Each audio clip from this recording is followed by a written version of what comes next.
కర్ణాటక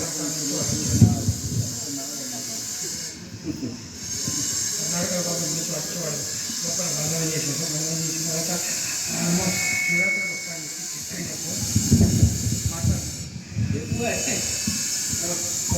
పోలీసులు తప్పకాల నుంచి చేశారు. అప్పుడు లోపల నుంచి అమ్మ బయటకు వచ్చేటప్పుడు బిల్డింగ్ రూమ్లో స్నానం చేసినట్టు బయటకు వచ్చినప్పుడు రాళ్ళు పడిపోయి ఒక్కొక్క రాయి పడిపోయింది. అది నేను ప్రత్యక్షంగా చూస్తున్నాను. నేను అప్పుడు అదైన తర్వాత అందరూ దేగాలు చేసింది.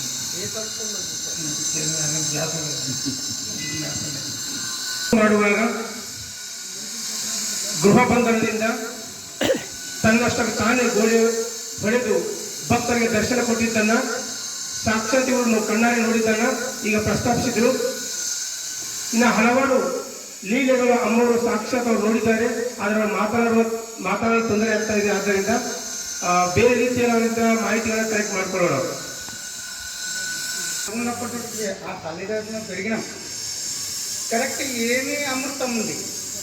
అటువంటి శక్తి ఏమిటి అనేది అందరికీ వివరించడం అంటే మానుషి కాదు కూడా. సూర్యప్రకాశం అటువంటి తల్లి ఒకటి ఏం చెప్పాలని నీవేం చెప్పు. నేను అనుభవించిందని నాయన వారు వచ్చినప్పటి నుంచి పైలట్ నుంచి కూడా అనుభవించిన సంగతి ఉంది. ఆ నాయన వాళ్ళు కూడా ఎంత తపస్వికులు, వాళ్ళ అదృష్టం, వాళ్ళ పుణ్యం పూర్వజన్మలు ఉంది కాబట్టి కుమారుని లెక్క తీసుకునే అమ్మవారు కూడా చెప్పాడు. ఈ గణేశుడు అని కూడా అమ్మవారు చెప్పింది. కరెక్టే. అటువంటి శక్తి ఆయనలో ఉన్నది కాబట్టి బట్టి అమ్మవాళ్ళు సాక్షాత్ పార్వతి తల్లి. అనుభవం ఏమిటంటే నేను చిన్నగా చెప్తాను, సమయం లేదు, అందరూ కూడా అవసరం రావాలి. ఒకటి విషయం అంటే నాయన వాళ్ళు ఇక్కడ చిన్న పిల్లలు స్కూల్ స్టార్ట్ అయితే టీచర్ ఇక్కడ లేకుంటే నాయన గారు చెప్పిండు, పిల్లలు పెట్టుకుంటారు, నాయన మీరు పోయి కదా పిల్లల దగ్గర వండుకోరు అని చెప్పిండు. ఇట్లా నేను ఏంటా తిని వాళ్ళ దగ్గర పోయి పిల్లల దగ్గర పండుకున్న తర్వాత 2 అయిందో నాకు టైం తెలియదు. మూత్రం అని బయటకు వెళ్ళినాను. అమ్మ బ్రహ్మదేవ ద్వారం తెలిసి బయటకు వచ్చింది. నాకు వస్తున్నది పండుటేనేలా వస్తున్నప్పుడు ఆ తల్లి నడుస్తుంటే గుర్రం సప్లై వినిపిస్తారు. ఇట్లా వెన్నెల ప్రకాశవంతమైన సూర్యరశ్మి లెక్క ఉంది ఆ తల్లి. వస్తున్నప్పుడు దగ్గరికి పోయినా నమస్కారం చేసిన. వస్తున్నాగా నేను ఆడేళ్ళవాడే అమ్మ దగ్గరికి వెళ్ళి వస్తుంది. ఇక సాష్టాంగంగా నమస్కారం చేసిన తర్వాత ఇక ఏం నచ్చిందో నిద్రలేదు అని అన్నది. పైలట్ ఆయన లేదమ్మా నాకు నిద్ర వచ్చింది కానీ మూత్రమే నచ్చినాను.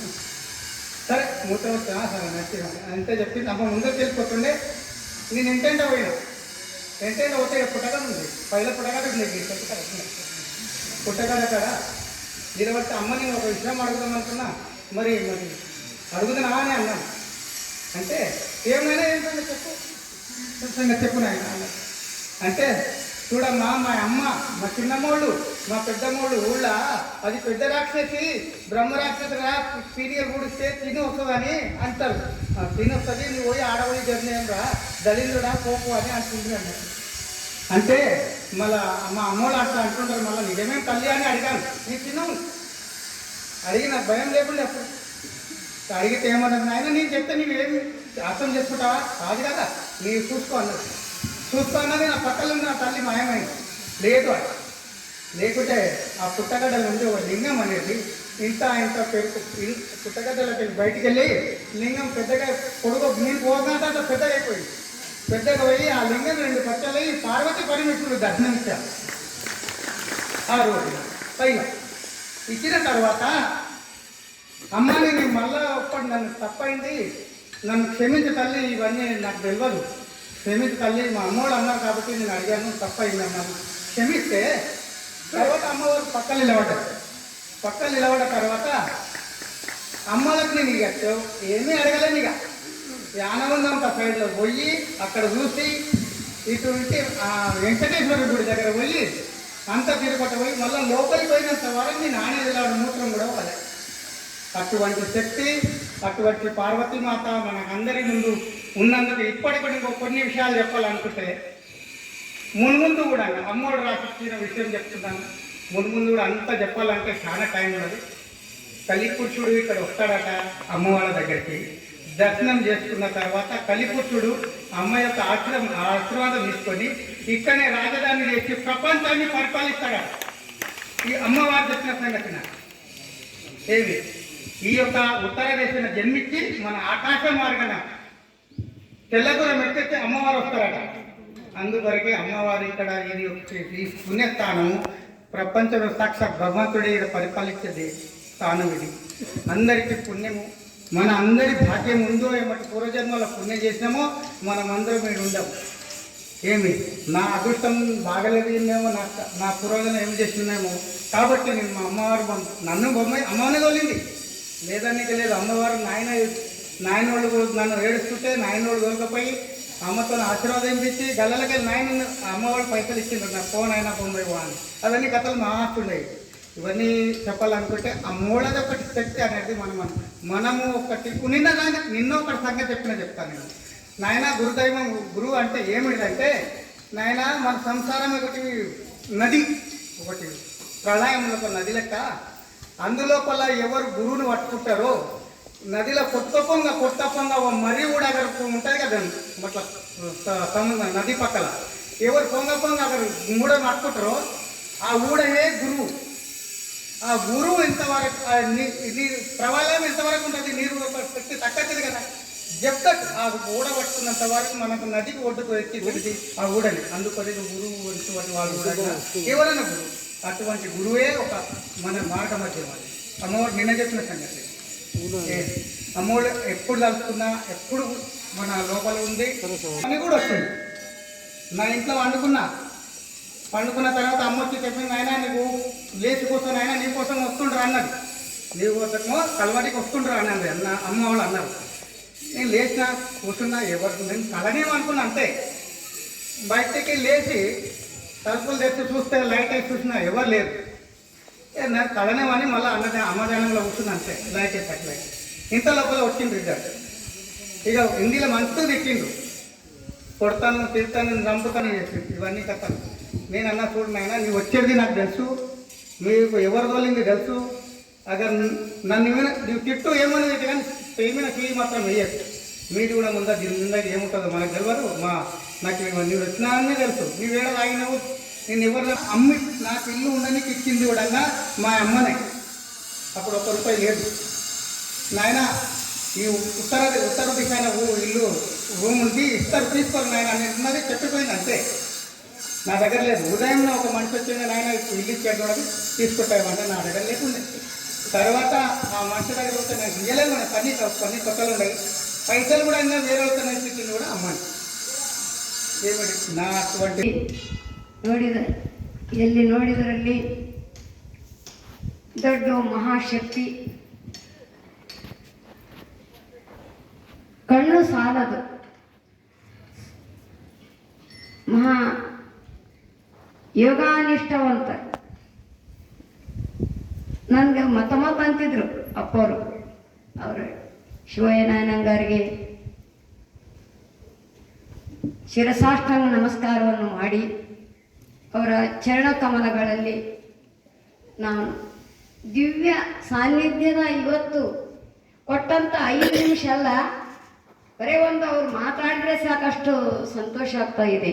ಇತ್ತೀಚೆಗೆ ನನಗೆ ಅವರು ಬಂದಾಗಿನಿಂದ ಅಮ್ಮವರು ನನಗೆ ಬೇಗ ನಿನ್ಗೆ ಅಧಿಕಾರ ಕೊಡ್ತೀನಿ ಅಂದ್ರೆ ಅಮ್ಮವ್ರು 78ನೇ ಇಸ್ವಿಯೊಳಗೆ ಬಂದಿನ 1978ನೇ ಇಸ್ವಿಯೊಳಗೆ ಅವತರಾಮಾಸಿ.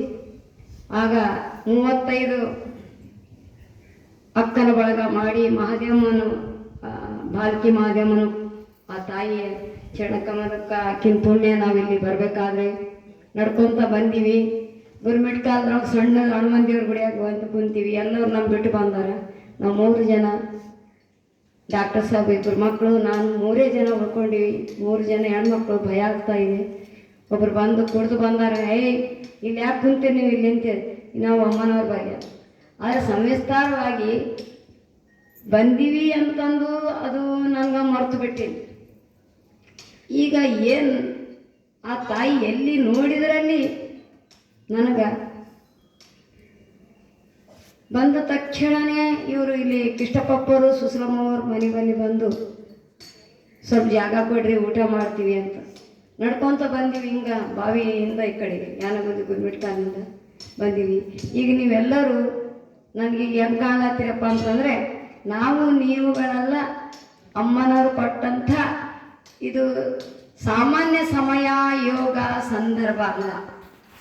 ಪೂರ್ವಾರ್ಜಿತದ ಸುಕೃತ್ ಪುಣ್ಯದ ಫಲದಿಂದ ನಾವು ನೀವುಗಳೆಲ್ಲ ಇವತ್ತು ಭಕ್ತಿ ರಸಪಾನ ಅದು ಸೇವನೆ ಮಾಡಲು ಬಂದೀವಿ ಅಂತಂದು ನನ್ನ ಆತ್ಮಕ್ಕ ನನ್ನ ಹೃದಯಾಂತರಾಳದಿಂದ ಶಿವಯ್ಯ ನಾನಾಗರಿಗೆ ಶಿರಸಾಷ್ಟಾಂಗ ನಮಸ್ಕಾರವನ್ನು ವಹಿಸಿ ನಿಮ್ಮೆಲ್ಲರಿಗೆ ನನ್ನ ಅಣ್ಣ ತಮ್ಮಂದರು, ಹಿರಿಯರು, ಕಿರಿಯರು, ಅಕ್ಕ ತಂಗಿಯರು, ನನ್ನ ತಾಯಂದರಿಗೆ ಎಲ್ಲರಿಗೂ ನಾನು ಶಿರವಹಿಸಿ ನನ್ನ ಆತ್ಮವನ್ನು ಒಂದು ಚಿಕ್ಕ ಏನೋ ಮಗು ಅಂತ ತಿಳ್ಕೊಂಡು ನನಗೆ ನೀವೆಲ್ಲರೂ ಏನಾರ ಅಪ್ಪು ತಪ್ಪು ಆಗ್ತಿತ್ತಂದ್ರೆ ಕ್ಷಮೆ ಕೇಳ್ತಾ ಇದ್ದೀನಿ ನಿಮ್ಮೆಲ್ಲರಲ್ಲಿ. ಫಸ್ಟ್ ಬಂದಾಗೆ ನಾವು 3 ಜನ ನಮ್ಮ ಬಿಟ್ಟವರೆಲ್ಲ ದರ್ಶನ ಆಯಿತು ನೀವು ಹೋಗ್ರಿ ಇವತ್ತು ತಮಾಷಾದ ಅಮ್ಮ ದರ್ಶನ ಕೊಡಲ್ಲ ಅಂತಂದ್ರು. ನೋಡಮ್ಮ ನಾವು ಬಂದೀವಿ. ಅಮ್ಮರು ಕರೆಕ್ಟ್ ನನ್ನ ಕೈಯ ವಾಚ್ ಇತ್ತು ನೋಡಿದೆ 12 ಗಂಟೆ ಆಗಿತ್ತು. ಸರಳ ಹಂಗೆ ಓಡ್ಕೊಂತ ಹೋಗ್ಬಿಟ್ಟೆ. ಏನಿಲ್ಲ ನನ್ನ ಮೈ ಮೇಲೆ ಅಪ್ಪಾಸ್ ಏನೇನು ಗೊತ್ತಾಗಲ್ಲ. ಓಡ್ಕೊಂತ ಹೋಗಿ ಕಾಲಾಗ ಮುಳ್ಳ ಅಲ್ಲೇ ನನ್ನ ಶಾಲ್ ಬಿಟ್ಟು ಹೋಗಿ ನೋಡಿದ ತಕ್ಷಣ ಅಮ್ಮನವರು ದಿಟ್ಟಿಸಿ ನಾನು ನೋಡಿದರು. ಹಿಂಗೆ ನಾನು ಖರೆ ಹೇಳ್ತೀನಿ, ನಾನು ನಮಸ್ಕಾರ ಇಷ್ಟು ನಮಸ್ಕಾರ ಮಾಡಿದೆ. ಈ ಅಪ್ಪ ಅವ್ರೇನು ಗೊತ್ತಾಗಿಲ್ಲ. ಈ ಅಪ್ಪ ಯಾವಾಗ ಬರ್ತಾನ, ಅಮ್ಮನವ್ರು ಯಾವಾಗ ಕರ್ಕೊಂಡು ಬರ್ತಾನ ಅಂತ ನಾನು ಹೇಳತ್ತೀನಿ. ನಾನು ಖಂಡಿತವಾಗಿ ನಂದು ಆದದ್ದು ಪ್ರಭಾವ ಹೇಳತ್ತೀನಿ. ಅದು ನೆನ್ಪು ಬಂದ್ರೆ ನಾನು ಆಗ್ತದೆ. ಈ ಅಪ್ಪ ಯಾವಾಗ ಹೋಗ್ತಾನ, ಯಾವಾಗ ಕರ್ಕೊಂಡು ಬರ್ತಾನ ಅಂತಂದದ್ದು ಎರಡೇ ಮಾತು. ಅದು ಒಳಗೆ ಅನ್ಸಿತ್ತು, ಅವ್ರು ಬಾಯಿ ತಂದಲ್ಲ ಬರೋದು ಭಯ ಆಗ್ಲತ್ತದ. ಏಕ್ದಮ್ ಮೌನ ಆಗಿಬಿಟ್ಟೆ. ನಾನು ಮೌನ ಅದೇ, ಅಮ್ಮನವರು ಮೌನ. ಆ ದಿವಸ ಹಂಗೆ 12ರಿಂದ 3 ಗಂಟೆಯವರೆಗೆ ಇಷ್ಟೇ ನಿಂತೀನಿ. ಅಲ್ಲಿ ತಿಪ್ಪಮ್ಮಾಯಿ, ಗುಣಸುಂದರಮ್ಮಾಯಿ ಅವರು ರೂಮ್ಗಳಿದ್ರು, ಅವರಿಬ್ಬರು ಮಲ್ಕೊಂಡಿದ್ದಾರೆ. ಅವ್ರು 3 ಗಂಟೆಗೆ ಹೊರಗೆ ವಿಸರ್ಜನೆ ಸಲುವಾಗಿ ಬಂತಾರೆ.